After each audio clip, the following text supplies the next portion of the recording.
What's up, Facebook Live, Instagram Live? Nice to see you all. Happy Friday or Saturday, depending on when you're watching this. We are on day number 49 of our 100-day personal performance and business growth challenge. And today's topic is the three opponents. Now, the three opponents is something I wrote about in my book, Live It, Achieve Success by Living with Purpose. In that book, we talk about when you want to go after your dream, when you want to turn your ideal day into your ideal life that you're actually living, when you want to, become an entrepreneur, when you want to start your own business, when you want to move to that new country, when you want to experience the life that you've dreamed of. Many times when you share this with people or express it to them, you're going to experience at least three opponents that show up that oftentimes can shake you and or take you out of the game. Now, with these three opponents, I always say it starts off at the furthest from you.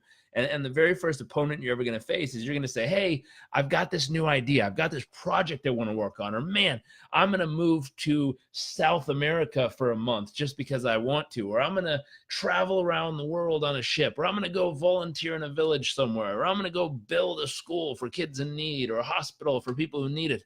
I'm going to become an astronaut or a pilot or whatever it is that you dream of. And now, P.S., in the comment section, I'd love to know, what is a huge dream you've had at some point of your life? And that dream could be when you were really little. That dream could be something you have right now. Doesn't matter if you've done it or not. I just want to know, what is a huge dream you've had in your life? And if you wouldn't mind, toss it or, throw it over in the comment section. I'd love to see what some of your dreams have been. Now, what's interesting, to be a musician, that's a beautiful dream. What other dreams have you had? When I was little, I wanted to be a pro fisherman. Very cool. What other dreams have you had? NBA star. That's a good one. What's up from Venezuela? Nice to see you. What other dreams did you have? To have my own coffee business. Very cool. To work overseas teaching English. To move to the United States from Europe, to be a singer and a pro dancer. I want to heal the world of all kinds of pain and infect it with love. Backup singer. To write a book, a TV show, reach many people, share love and wisdom. Beautiful dreams.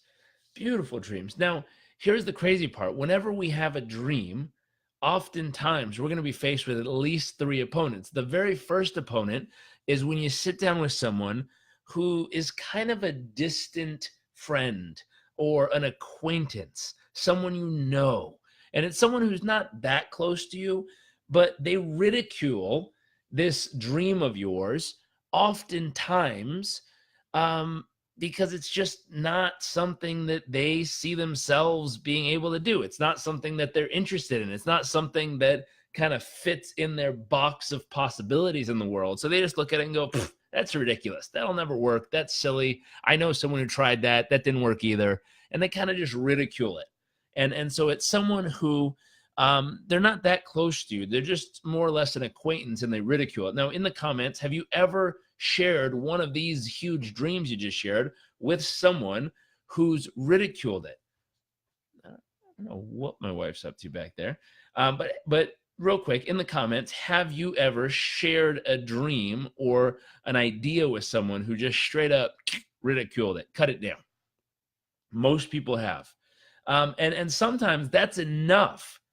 That's enough. Just one person, one random human, a friend you met somewhere along the way, someone you went to school with, someone you hung out with one time, a random person in your life. They go, well, that's silly. And you go, yeah, I guess so. And instantly give up on your dream. And sometimes it's that easy to knock someone off the path. Here's the second opponent. This one, each one gets a little closer to who you are. So the second opponent is it's an intimate opponent.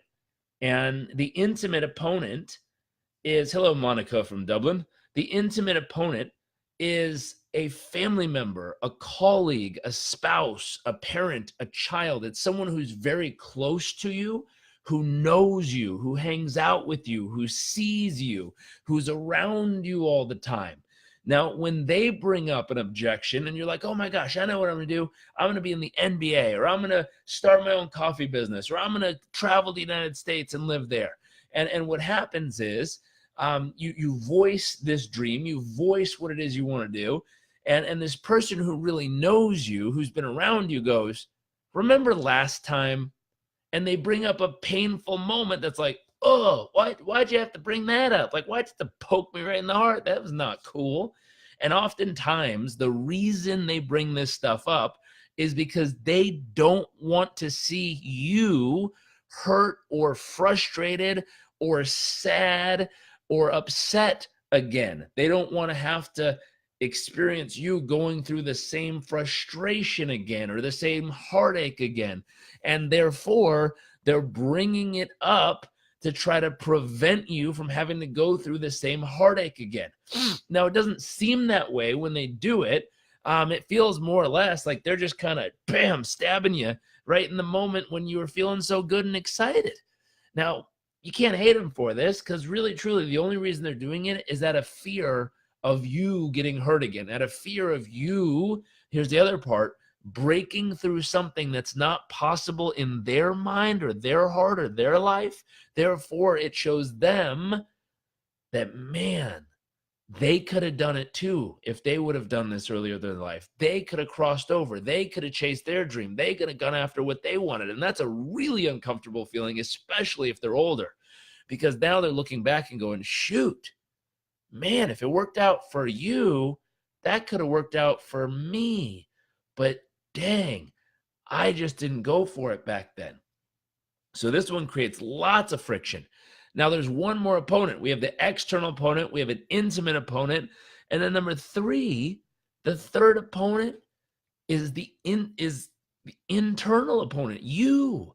The day you look yourself eye to eye in the mirror and go, do I have what it takes? Am I capable of doing this? Am I able to make this happen? Am I going to make it? Am I going to make this work? I was just watching a little video online about Girl Boss, the girl who started this online business, grew it to, I think, $1 billion or $100 million, raised another $50 million in capital, wrote a book about Girl Boss and how she's kicking ass and taking names. And then too much happened too fast, and it completely went bankrupt and wiped out her whole company. And she had to, bankrupt and sell it. And I was like, oh, dang. Now here's what's crazy. Let's say she wants to start her next business.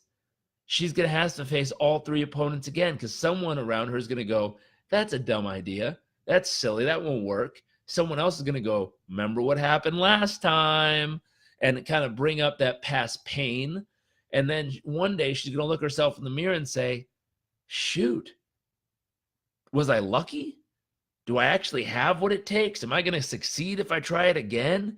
Now, the way to get through all of these opponents, there's one of my favorite little worksheets I always use, and it talks about how to cultivate a growth mindset, because a growth mindset is one of the key factors that helps you get through these kind of challenges. And a growth mindset loves challenges. It lives for obstacles. It can't wait to face something that's crazy. It believes effort is the path to mastery. It believes criticism is a key to improvement and getting better. And it revels in other people's success. It loves it. Now, let me see if I can flip to the page real quick where I talk about the key to getting through this in the book. Let's see, what chapter is this in? It's one of my favorite little things I wrote in here. The 3 opponents, 72. So let's see. So I said your truth on page 72 in our book, Live It. Following your truth is one way to overcome the opponent. So your truth is a guiding light through all the resistance. And here's the elements that make your truth. T, you must have a clear and defined trajectory. Your ideal day vision works great for this. R, you have to be willing to rebuke the naysayers, renounce their doubts, and be relentless in your approach. You'll have to be unconventional with your strategies, unified in your internal thoughts and beliefs, and unassailable in your process. T, you'll have to have a massive amounts of tenacity to ensure that you're able to take the punches and continue to make progress no matter what life tosses your way.